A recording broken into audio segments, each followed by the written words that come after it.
Como agimos quando alguma coisa sai do nosso controle? Quando planejamos e aquilo que foi planejado não se concretiza?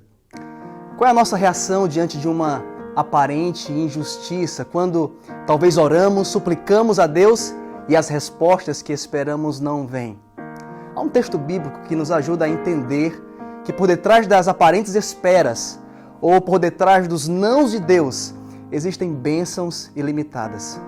Em Deuteronômio capítulo 3, verso 23, está escrito assim: também eu, nesse tempo, implorei graça ao Senhor. Nós podemos fazer aqui 3 perguntas ao texto. A primeira é: quem era essa pessoa? A segunda pergunta: qual era esse tempo? E por que essa pessoa, a terceira pergunta, estava implorando graça a Deus? Sobre a primeira pergunta, quem era essa pessoa? A resposta é Moisés. Seu nascimento foi um milagre. Naqueles dias, Israel estava cativo ao Egito e foi imposto um decreto de morte, onde as crianças do sexo masculino deveriam ser mortas logo após o nascimento. Moisés foi escondido, colocado em um cesto no rio Nilo, e ele foi achado pela filha de Faraó e foi criado como filho da filha de Faraó. Na fase adulta, depois de um incidente onde ele tirou a vida de um egípcio, ele foge então para o deserto de Midian e ali ele fica por 40 anos, onde ele recebe então o chamado de Deus para que ele pudesse tirar o povo do Senhor do Egito. Com muita relutância da parte de Faraó e depois das 10 pragas caírem sobre o Egito, Moisés então lidera a saída do povo de Israel daquela terra de escravidão. Ele cruza o Mar Vermelho. Todavia, devido à descrença do povo, eles passaram então 40 anos ali peregrinando no deserto até chegarem à Terra Prometida. Sobre a segunda pergunta, qual era esse tempo? A resposta é o tempo de entrar em Canaã. Já haviam então se passado os 40 anos no deserto.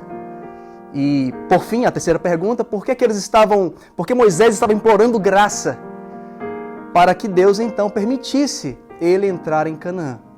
Devido à desobediência de Moisés, em um dia, quando o povo estava reclamando por falta de água, Deus mandou com que ele falasse com a rocha. E o que Moisés fez?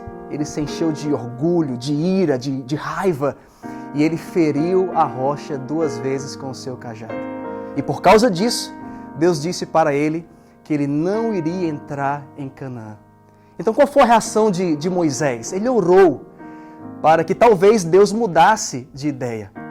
E em Deuteronômio capítulo 3, verso 25 está escrito assim: rogo-te que me deixes passar, para que eu veja esta boa terra que está da além do Jordão, esta boa região montanhosa e o Líbano. Queridos, a resposta de Deus, humanamente falando, foi incompreensiva. Em Deuteronômio capítulo 3, versos 26 e 28, o Senhor respondeu: o Senhor se indignou-se muito contra mim por vossa causa, e não me ouviu. Antes me disse: basta, não me fales mais nisto.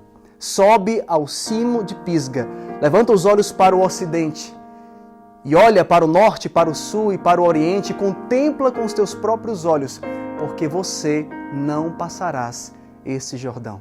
Dá ordens a Josué e anima-o e fortalece-o, porque ele passará adiante deste povo e fará possuir a terra que tu apenas verás.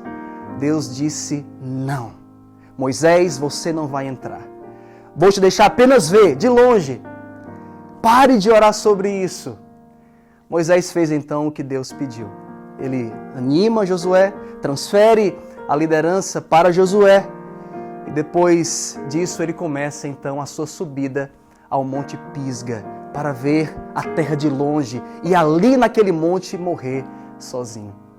Esse parece um fim trágico para alguém que confiou na promessa de Deus, não é?